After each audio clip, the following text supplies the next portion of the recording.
The Ocd and Anxiety Podcast by James Coaching.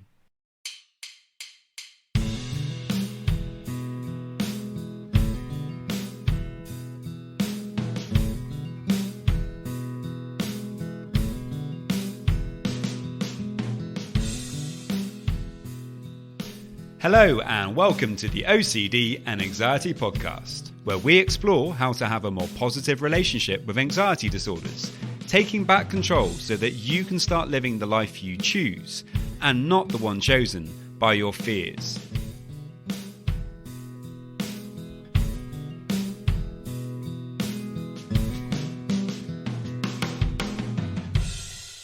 Hello and welcome to episode 177.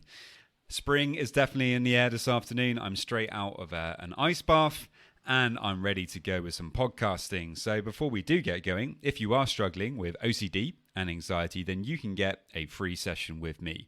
And don't worry, it doesn't have to involve ice water at all. To get the free session, all you need to do is to head over to my website, www.robertjamescoaching.com. And there you can leave me a message and we can arrange that free session.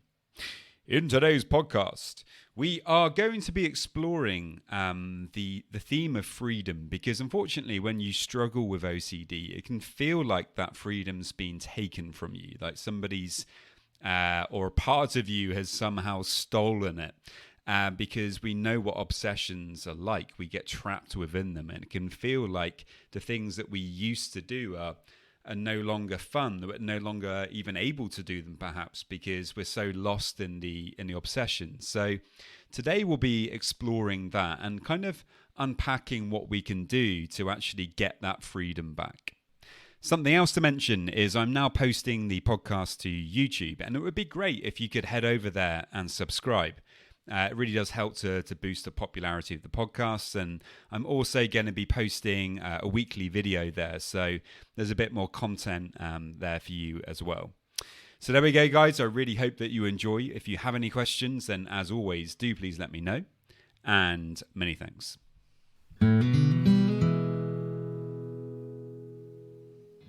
OCD Robbery: How OCD takes away our freedom and what to do to get it back.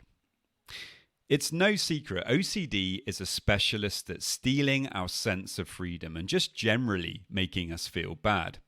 When you live under the fear of a constant barrage of obsessive thoughts, it can be hard to venture out into the world with confidence and to give it all we've got.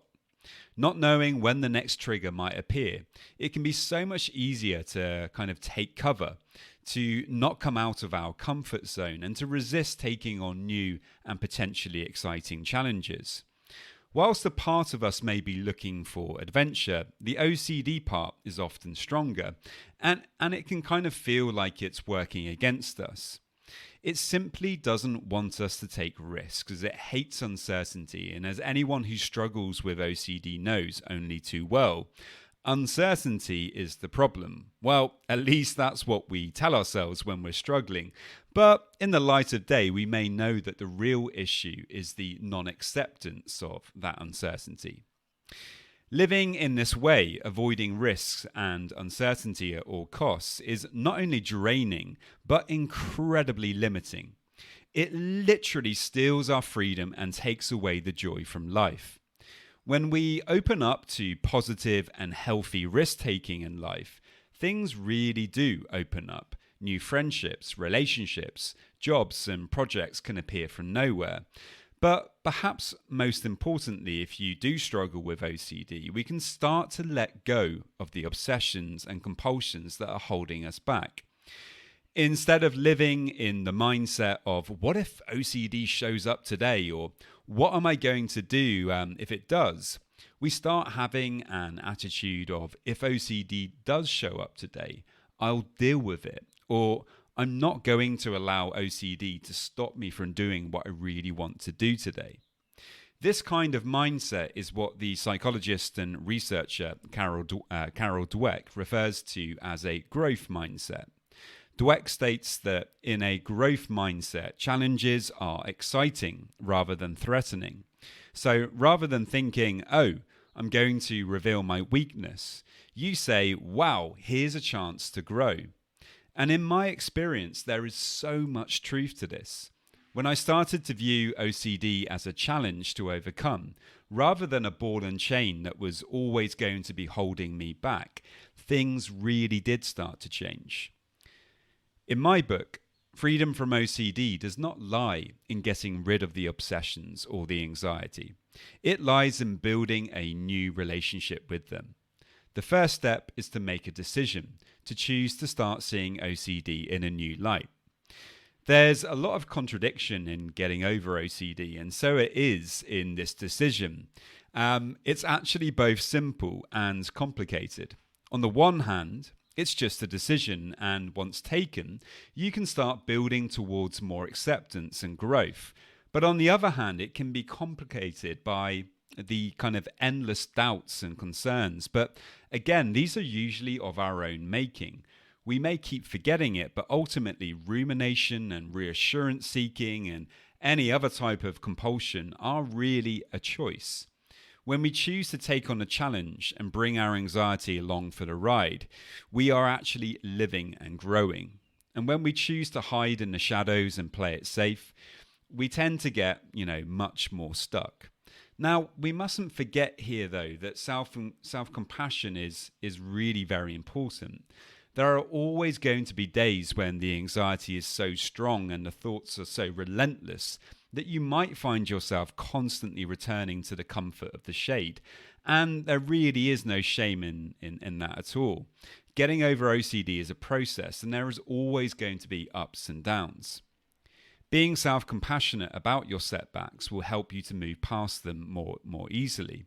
And, you don't have to spend every minute of every day doing exposure work and living your life by your higher purpose or values. It's okay to fall off the horse sometimes. Finding freedom from OCD in my book is about gently pushing back against your boundaries and learning that you can actually move past them. Your growth, contentment, and excitement in life are waiting for you and are never more than a decision away.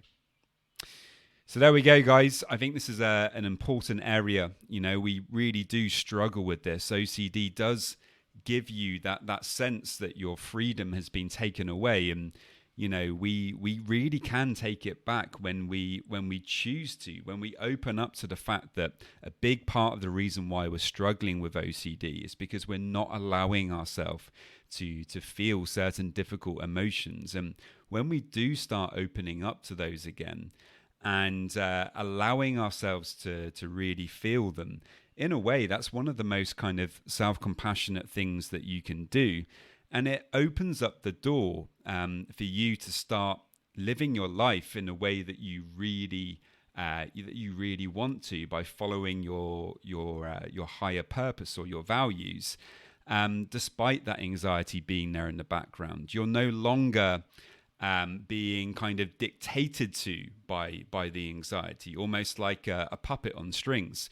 You've actually found your freedom again, and you're able to get back into your life and start living it in the way that you really choose. And that gives you that sense of power that maybe for a long time OCD has kind of been taking from you. So it's a really important area.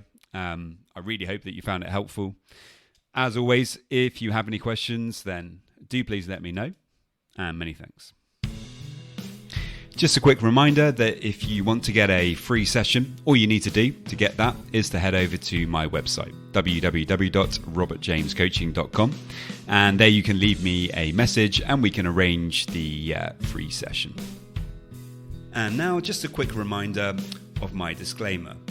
Any information that you view on my website, Instagram page, Facebook group, or anywhere else online, or any information that you listen to on the podcast is for informational purposes only and is not intended to be a substitute for actual medical or mental health advice from a doctor, psychologist, or any other medical or mental health professional.